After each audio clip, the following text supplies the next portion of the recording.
नमस्कार, मैं रवीश कुमार। तालिबान को लेकर मामला केवल कूटनीति का नहीं बल्कि उस राजनीति का भी है जिसके नाम पर भारत के मुसलमानों को टारगेट किया गया है। इसलिए तालिबान के साथ भारत के जो भी संबंध बदल रहे हैं उसे कूटनीति के स्तर पर भी बताना चाहिए और राजनीति के स्तर पर भी। चुप रहने से कोई बात नहीं बनने वाली या जवाब देने का काम सरकार और बीजेपी गोदी एंकरों पर नहीं छोड़ सकती। विदेश मंत्री एस जयशंकर तक ने इस पर कोई बयान जारी नहीं किया और न विदेश मंत्रालय की तरफ से जारी हुआ कि जिसे आतंकवादी कहा करते थे उसकी मेहमान नवाजी क्यों की गई। तालिबान के विदेश मंत्री अमीर खान मुत्ताकी का नाम संयुक्त राष्ट्र सुरक्षा परिषद की 1988 की पाबंदी सूची में शामिल है। उन्हें 9 से 16 अक्टूबर के बीच दिल्ली की यात्रा के लिए अस्थायी तौर पर छूट मिली है, वरना तालिबान प्रशासन के सदस्यों की यात्रा पर दुनिया भर में रोक है। सन 2000 में एयर इंडिया के विमान IC-814 के हाईजैक के दौरान विमान को कंधार ले जाया गया। उस समय भी यही मुत्तकी थे, तब अफगानिस्तान की सरकार में शिक्षा मंत्री थे। इसी हाईजैक से रिहा हुआ मसूद अजहर, जिसने भारत में आतंकी हमलों की साजिश रची, उसी मुत्तकी का दिल्ली और देवबंद में स्वागत हो रहा है।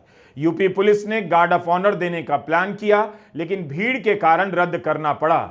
यह बात ऑन रिकॉर्ड रहनी चाहिए कि जिस तालिबान को आतंकवादी कहते थे, जिसका नाम लेकर भारत के मुसलमानों के खिलाफ नफरत फैलाई गई, उस तालिबान का स्वागत हुआ तो कम से कम सरकार को बताना चाहिए यह बदलाव क्यों हो गया। इसी अमीर खान मुत्ताकी के साथ भारत के विदेश मंत्री एस जयशंकर ने साझा प्रेस कॉन्फ्रेंस की। जयशंकर ने कहा कि भारत और अफगानिस्तान बॉर्डर पार के आतंकवाद से त्रस्त हैं। पहले तो यह बताइए कि अफगानिस्तान के तालिबान को आप ही आतंकवाद से जोड़ा करते थे, यह सही है या नहीं? अब आप उसी तालिबान के अफगानिस्तान को आतंकवाद से पीड़ित भी बता रहे हैं। क्या इसलिए कि अफगानिस्तान और पाकिस्तान दोनों ही आतंकवाद को एक दूसरे पर शरण देने का आरोप लगा रहे हैं? अफगानिस्तान कह रहा है पाकिस्तान आईसिस के तत्वों को शरण दे रहा है, तो पाकिस्तान अफगानिस्तान पर आरोप लगा रहा है कि तहरीके तालिबान को शरण दे रहा है और भारत अफगानिस्तान को आतंकवाद से पीड़ित बता रहा है। दलील दी जा रही है कि भारत तालिबान की तरफ इसलिए हाथ बढ़ा रहा है ताकि अफगानिस्तान की जमीन पर आतंकवाद ना पनपे, लेकिन भारत पहले यह तो बताए कि वह तालिबान को खुद आतंकवाद मानता है या नहीं। जिसे खुद आतंकवादी मानता रहा हो, बीजेपी के नेता आतंकवाद से जोड़ते रहे हों, उसी अफगानिस्तान और तालिबान से उम्मीद करते हैं कि आतंकवाद अपनी जमीन से नहीं फैलाएगा क्योंकि रिश्ता भारत से हो जाएगा। भारत संयुक्त राष्ट्र सुरक्षा परिषद का सहारा लेकर नहीं कह सकता कि UNSC ने कहा है अफगानिस्तान आतंकी गतिविधियों के लिए अब सेफ हेवन नहीं है। भारत को अपना पक्ष साफ साफ रखना चाहिए। इतने दिनों से UNSC 2593 की याद क्यों नहीं आई? भारत की विदेश नीति आत्मविश्वास से आगे जाकर अति आत्मविश्वास की रफ्तार से दौड़ने लगी थी। इन दिनों ओवर कॉन्फिडेंस की रफ्तार से उतर रही है और सेल्फ कॉन्फिडेंस पर नहीं, लो कॉन्फिडेंस पर आती जा रही है। भारत ने तालिबान को मान्यता नहीं दी है, लेकिन रिश्ते को अपग्रेड किया जा रहा है। मगर बताइए तो कि रिश्ता क्यों अपग्रेड हो रहा है? क्या तालिबान की विचारधारा बदल गई, जिसकी बात आप हिंदी प्रदेशों की रैलियों में किया करते थे? अफगानिस्तान और भारत के साझा बयान में पहलगाम हमले की निंदा की गई, जम्मू कश्मीर को भारत का अभिन्न अंग बताया गया, तो पाकिस्तान ने इस पर आपत्ति दर्ज कराई और गोदी मीडिया मारे खुशी के लौट गया। जब भारत कश्मीर पर किसी तीसरे की राय या हस्तक्षेप को स्वीकार नहीं करता, तो क्या अब उसके ये दिन आ गए हैं कि तालिबान की मान्यता से वह खुश होने लग जाएगा? गोदी मीडिया का एक एंकर अपनी सफाई देने लगा कि हम पहले भी तालिबान को वही मानते थे जो आज मानते हैं। आप कौन हैं भाई? आपके हिसाब से विदेश नीति तो तय नहीं होगी। आपका एक ही काम है, भारत तालिबान को आज आतंकवादी कह दे तो फिर से आप आतंकवादी कहने लग जाएंगे। इसलिए गोदी एंकरों के बकवास पर ध्यान मत दीजिए। यह दलील एकदम फालतू है कि दुश्मन का दुश्मन दोस्त होता है। पाकिस्तान तालिबान का दुश्मन हो गया तो तालिबान भारत का दोस्त कैसे हो जाएगा? दो आतंकवादियों के बीच दुश्मनी हो जाए तो क्या आप उनमें से एक से दोस्ती कर लेंगे? विदेश नीति और घरेलू राजनीति दोनों में भारत पाकिस्तान और तालिबान दोनों को आतंकवाद की श्रेणी में रखता रहा है। इसलिए घरेलू राजनीति को कुछ तो सफाई देनी पड़ेगी। पाकिस्तान भारत का दुश्मन है। उसने सऊदी अरब से समझौता किया कि अगर भारत पाकिस्तान पर हमला करेगा तो सऊदी अरब भी उसे अपने ऊपर हमला मानेगा। लेकिन इस हिसाब से सऊदी अरब को तो हमने दुश्मन घोषित नहीं किया। पाकिस्तान के प्रधानमंत्री शहबाज शरीफ हैं, घूम घूम कर अपनी दोस्ती का इजहार कर रहे हैं। ट्रंप पुतिन सबसे दोस्ती बता रहे हैं। इनका दोस्त तो चीन भी है। तो क्या गोदी एंकर चिल्लाकर बोल सकता है कि पाकिस्तान का दोस्त चीन हमारा दुश्मन है? प्रधानमंत्री मोदी चीन क्यों जा रहे हैं? चीन से आयात क्यों हो रहा है? हमारा कहना है कि भारत की अपनी कूटनीतिक राजनीतिक जरूरतें हो सकती हैं, बदल भी गई होंगी। अगर बीजेपी के पास टाइम नहीं है तो आरएसएस प्रमुख मोहन भागवत को इस पर सफाई देनी चाहिए कि क्या बदलाव हुआ। 2021 में भारत ने अफगानिस्तान में अपना दूतावास बंद कर दिया। अब कहा जा रहा है टेक्निकल मिशन को दूतावास में अपग्रेड करेंगे और अफगानिस्तान भारत में राजदूत नियुक्त करेगा। 2021 में भी कई लोग कह रहे थे कि अफगानिस्तान की सच्चाई को स्वीकार कीजिए, आगे बढ़िए। तब तो आगे नहीं बढ़े। तो अब क्या बदल गया? भारत बदल गया है या तालिबान बदल गया है? एक ही सरकार है केंद्र में, सरकार तो नहीं बदली। अगर इस समय कांग्रेस की सरकार तालिबान के विदेश मंत्री को देवबंद में गार्ड ऑफ ऑनर दिलाने की प्रैक्टिस करवा रही होती तो क्या आपको लगता कि बीजेपी कूटनीति की जरूरतों पर बात करती? यह पहली बार नहीं है। 2016 में पठानकोट में भारतीय वायुसेना के बेस में आतंकी हमला हुआ। उसकी जांच के लिए पाकिस्तान के जांच अधिकारियों को इजाजत दी गई।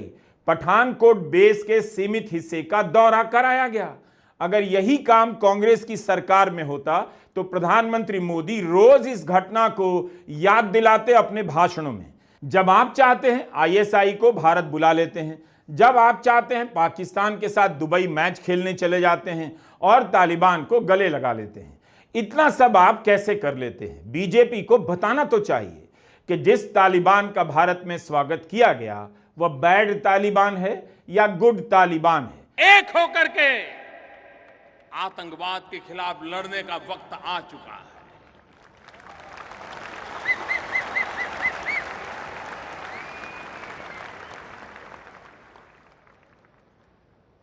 Good Taliban, bad Taliban, good terrorism, bad terrorism, ये अब चलने वाला नहीं है।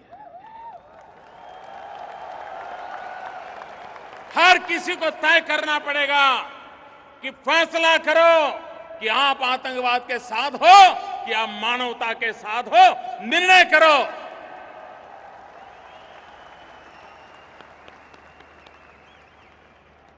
– 2015 का यह भाषण है। 2025 में तालिबान गुड बनकर दिल्ली में घूम रहा है। तालिबान के विदेश मंत्री के स्वागत को व्यावहारिकता का नाम दिया जा रहा है। जब विरोध करते हैं तो अपना सिद्धांत बताते हैं, जब गले लगाते हैं तो व्यावहारिकता बताते हैं। क्या प्रधानमंत्री मोदी आतंकवाद को लेकर प्रैक्टिकल होने लगे हैं? समाजवादी पार्टी के पूर्व सांसद शफीकुर रहमान बर्क ने तालिबान की सत्ता में वापसी का समर्थन कर दिया था। इसे भारत के स्वतंत्रता संग्राम के बराबर बता दिया। तब मुख्यमंत्री योगी आदित्यनाथ ने कहा बर्क को शर्म आनी चाहिए। उनके खिलाफ अगस्त 2021 में राजद्रोह का मामला दर्ज हुआ। शफीकुर रहमान बर्क के पोते और संभल के मौजूदा सांसद जियाउर रहमान बर्क ने कहा है जब भारत सरकार खुद तालिबान के मंत्री का स्वागत करती है तब कोई सवाल नहीं उठाता। तालिबान के मंत्री को ताजमहल दिखाया जा रहा है, देवबंद घुमाया जा रहा है और योगी सरकार उन्हें पूरी सुरक्षा मुहैया कराएगी। ये दोहरे मापदंड क्यों? अब किसे शर्म आनी चाहिए और किसके खिलाफ रिपोर्ट दर्ज होगी? योगी आदित्यनाथ ने बाकायदा बयान दिया था कि तालिबान के समर्थन में बयान देने पर कठोरतापूर्वक कार्रवाई की गई, तब जाकर शांत हुए।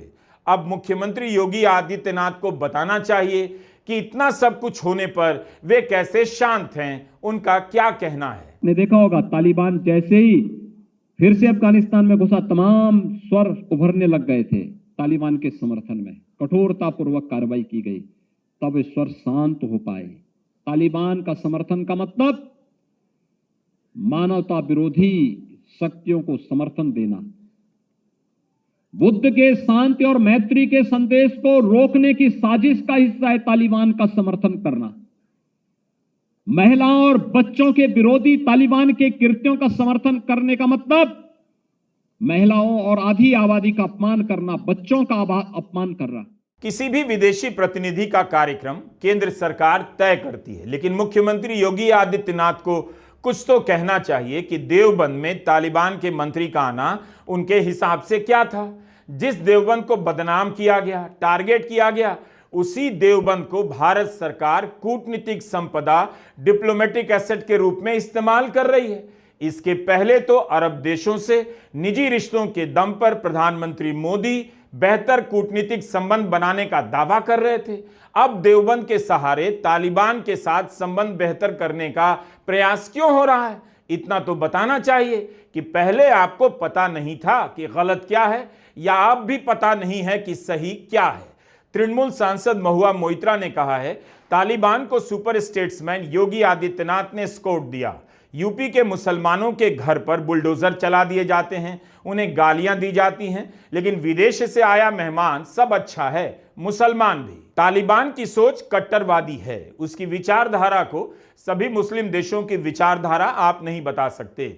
सभी मुस्लिम देशों में महिलाओं के लिए स्कूल कॉलेज जाना फर्ज माना जाता है और स्कूल कॉलेज बाकायदा हैं। इसी अफगानिस्तान में 70 के दशक में स्कूल और कॉलेजों में करीब 70% महिलाएं टीचर थीं। यह अगस्त महीने की तस्वीर है।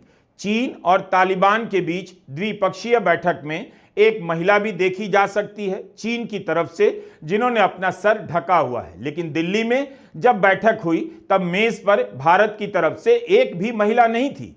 इसे लेकर सवाल उठा कि क्या भारत ने तालिबान का इस हद तक ख्याल रखा कि कोई महिला प्रतिनिधि उसकी तरफ से ना जाए, जबकि चीन के साथ बैठक में एक चीनी महिला प्रतिनिधि नजर आ रही है। अब तो खबर यह भी आ रही है कि भारत का जो डेलीगेशन था, ऑफिशियल डेलीगेशन, उसमें से भी महिलाओं को हटा दिया गया था। तालिबान की बातें हिंदुस्तान में क्यों मानी जा रही हैं? और एक बार सोचिए, अगर अभी विदेश मंत्री सुषमा स्वराज होती तो क्या ये मना कर देते उनसे बात करने के लिए? बेटियों की अस्मिता का इज्जत करना, सम्मान करना आपका दायित्व है मोदी जी। और अगर बेटियों के साथ कुछ गलत हो रहा है तो उस पर प्रतिकार करिए, हर बार की तरह मूक दर्शक मत बने रहिए। यह अलग बात है कि संघ और भाजपा महिला को दोयम दर्जे का नागरिक मानता है, लेकिन इस देश की होनहार बेटियां जो अपने दम पर विदेश मंत्रालय कवर करती हैं, इस मुकाम तक पहुंची हैं, उनको बैन कर देना कैसे सही माना जाएगा? और इस पर आपकी चुप्पी और भी निंदनीय है। यह सवाल इसलिए भी उठा क्योंकि 10 अक्टूबर को दिल्ली में तालिबान की प्रेस कॉन्फ्रेंस हुई। उसमें महिला पत्रकारों को नहीं बुलाया गया, केवल पुरुष पत्रकार बुलाए गए। इसे लेकर हंगामा मचा। राहुल गांधी, प्रियंका गांधी, महुआ मोइत्रा, अखिलेश यादव ने मोदी सरकार से सवाल पूछा कि महिला पत्रकारों को क्यों नहीं बुलाया गया। पुरुष पत्रकारों पर भी सवाल उठा कि उन्होंने क्यों नहीं बहिष्कार किया। भारत सरकार के मंत्रियों और बीजेपी के नेताओं ने क्यों नहीं इसका विरोध किया? विदेश मामलों को कवर करने वाली महिला पत्रकारों ने इस बात को लेकर विरोध किया। स्मिता शर्मा, सुहासिनी हैदर और अन्य ने जोर शोर से यह सवाल उठाया कि यह कैसे होने दिया गया है। तब जाकर तालिबान की दूसरी प्रेस कॉन्फ्रेंस होती है और उसमें महिला पत्रकारों को बुलाया जाता है। कहा गया तकनीकी गड़बड़ी के चलते पिछली बार न्योता नहीं भेज पाए। महिला पत्रकारों के लिए देश के प्रधानमंत्री, यूपी के मुख्यमंत्री दोनों ने आवाज नहीं उठाई। बीजेपी के अध्यक्ष या गोदी एंकरों ने नहीं बोला। यह गलत हुआ। क्या मोदी सरकार इतनी प्रैक्टिकल हो गई है कि इस पर बोल ही नहीं पाई?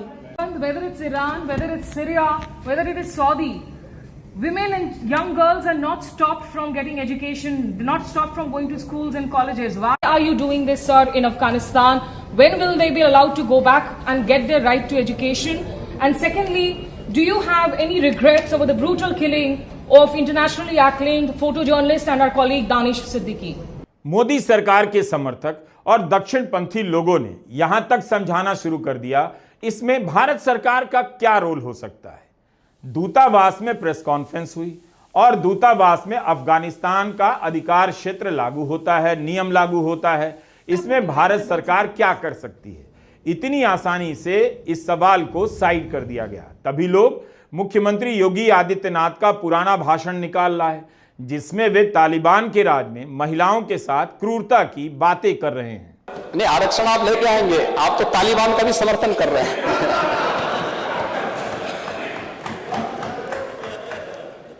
अध्यक्ष जी, तालिबान का समर्थन कर रहे हैं कुछ लोग। महिलाओं के साथ क्या क्रूरता बरती जा रही है वहां पर, बच्चों के साथ क्या क्रूरता बरती जा रही है अफगानिस्तान में, लेकिन कुछ लोग बेशर्मी के साथ तालिबान का समर्थन किए जा रहे हैं, तालिबानीकरण करना चाहते हैं। ये सभी के चेहरे एक्सपोज किए जाने चाहिए समाज के सामने। लेकिन सवाल पूछने वाले अपनी जगह पर सही थे, उनकी जीत हुई। तालिबान को अपनी प्रेस कॉन्फ्रेंस में महिला पत्रकारों को बुलाना ही पड़ा। इसकी लड़ाई उन लोगों ने नहीं लड़ी जो नारी को देवी की तरह पूजने का दावा करते, वे चुप रह गए।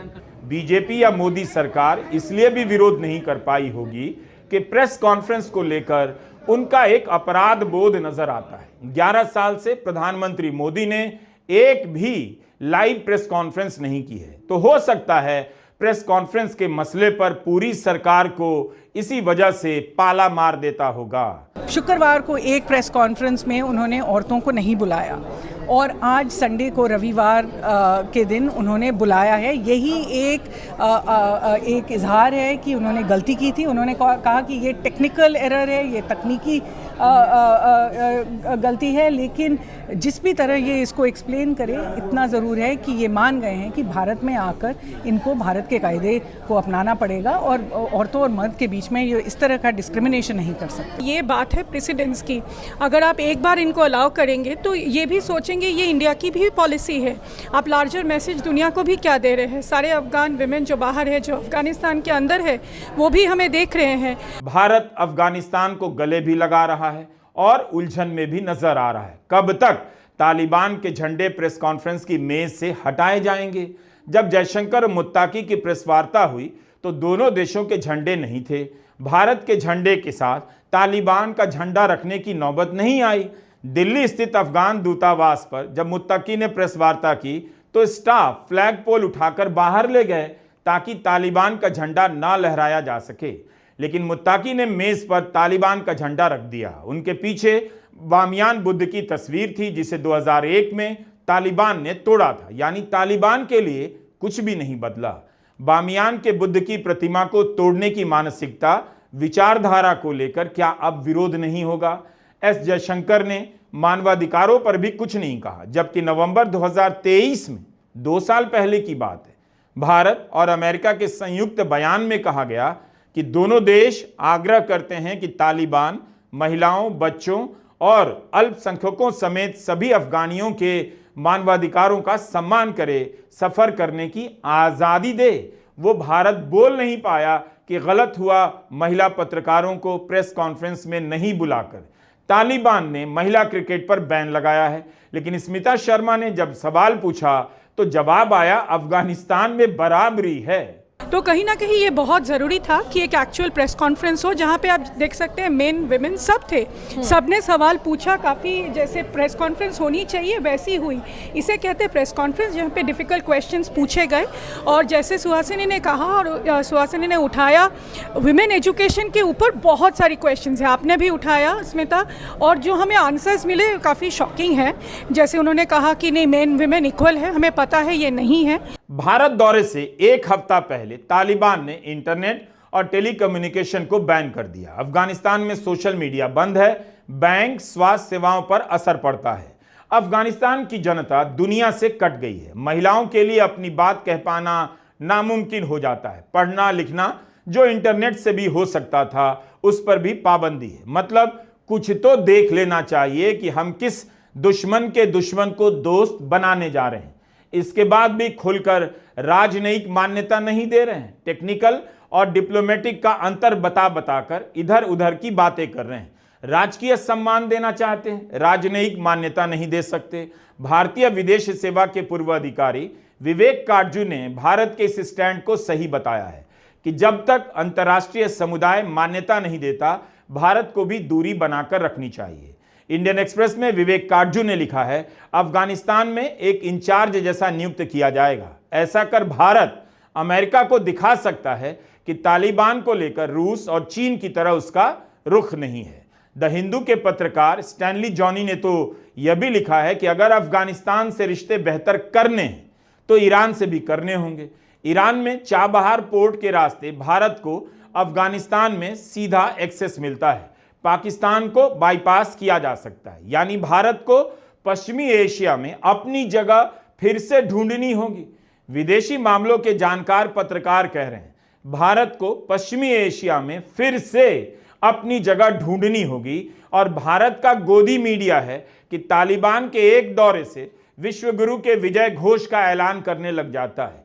कूटनीति की नावें कितनी लहरों पर चलती हैं, इसीलिए कहा जाता है कूटनीति को, विदेश नीति को घरेलू राजनीति में नहीं लाना चाहिए। जो भी इसे भारत, रूस और चीन की तरफ से अमेरिका को आंख दिखाने का अभ्यास समझा रहा है, उसे यह बात बतानी चाहिए कि भारत अभी भी अमेरिका की चिंता कर रहा है। वह तालिबान को बुलाने के बाद भी रूस और चीन के स्टैंड से अलग अपना रुख अपना रहा है। ट्रंप पाकिस्तान को बढ़ावा दे रहे हैं, उनके इशारे पर सऊदी अरब और पाकिस्तान के बीच समझौता हुआ। चीन और पाकिस्तान के बीच रिश्ते गहरे हो चुके हैं। कोई यह तो समझाए कि इसकी भरपाई क्या तालिबान के साथ हाथ मिलाकर हो सकती है। कहा जा रहा है कि भारत चुप है क्योंकि उसे बिजनेस करना है। पश्चिम भी तालिबान के साथ बिजनेस करता है, वह भी अपनी सुविधा के अनुसार मानवाधिकार के सवालों पर चुप रहता है। अब जो सब कर रहे हैं वही तो आप कर रहे हैं, फिर आप विश्वगुरु किस स्कूल के कहलाना चाहते हैं? जो पश्चिम करता है उसी स्कूल के विश्वगुरु बनेंगे या अपनी नई धारा, नया स्कूल खोलकर बनेंगे? कुछ तो बताइएगा या बातें ही घुमाइएगा। कुल मिलाकर विदेश नीति आज नैतिकता की बुनियाद पर नहीं खड़ी है। विदेश नीति से नैतिकता की ईंट को खिसका दिया गया है। नेहरू का दौर चला गया जब दो ध्रुव से अलग होकर वे तीसरे ध्रुव की रचना कर रहे थे। यहां प्रधानमंत्री मोदी की विदेश नीति की दलील इसी पर है कि वो ऐसा कर रहा है तो हम भी ऐसा ही करेंगे। इस इलाके में रूस और चीन का दबदबा विस्तार पा रहा है और इसी इलाके में ट्रंप और अमेरिका अपना आधार बनाकर रखना चाहते हैं। रूस ने तालिबान को मान्यता दी, चीन ने अफगानिस्तान में राजदूत भेजा। रूस को आगे कर अमेरिका का जवाब आप तैयार नहीं कर सकते। दिलचस्प है कि शी जिनपिंग का नाम कोई नहीं लेता। क्या पुतिन भारत के लिए शी जिनपिंग को नाराज कर सकते हैं? भारत का अफगानिस्तान और ईरान दोनों में निवेश है, तो जब इस्राइल ने ईरान पर हमला किया तब भारत क्यों किनारे खड़ा रहा? तब क्या भारत केवल निवेश की चिंता कर रहा था या नेतन्याहू के सामने चुप्पी ओढ़ रहा था? कहा जा रहा है कि अफगानिस्तान में अब भारत के लिए मौका आया है, अब क्योंकि पाकिस्तान के साथ उसकी लड़ाई हो रही है। कौन गारंटी दे सकता है कि कल पाकिस्तान और अफगानिस्तान एक साथ ना आ जाएं? ट्रंप ने कहा है दोनों के बीच समझौते का प्रयास कर रहे हैं। अगर वे सफल हो गए तब इस दौरे का क्या महत्व रह जाएगा? क्या फिर से चुप्पी ओढ़ ली जाएगी? एक तर्क दिया जा रहा है भारत के लिए जरूरी है कि वह अपने पड़ोसी देशों से रिश्ते बेहतर बनाए। बहुत अच्छी बात है। बांग्लादेश, नेपाल, पाकिस्तान से रिश्तों को छोड़कर सुदूर पड़ोस की खोज की जा रही है ताकि यह दिखाया जा सके कि पड़ोस से रिश्ते बेहतर बना रहे हैं। बताइए कि नेपाल और बांग्लादेश से आपके कैसे संबंध हैं? पाकिस्तान के साथ क्रिकेट मैच खेलने तक ही संबंध सीमित हैं और पड़ोस के नाम अफगानिस्तान की दुहाई दी जा रही है। अगर हमारे तरफ मुश्किल है तो एक पाकिस्तान तो हमारा पड़ोसी नहीं है, ईरान है, चीन है, ताजिकिस्तान है, उज्बेकिस्तान है, तुर्कमेनिस्तान है। वो ममालिक का क्यों शिकायत नहीं है? हमारे खिते की ममालिक का क्यों शिकायत नहीं है? ये सब के सब क्यों खुशहाल है? मालूम हुआ कि उसके अंदर बातें ठीक करना चाहिए। बात यह है कि बहाने क्यों बनाए जा रहे हैं?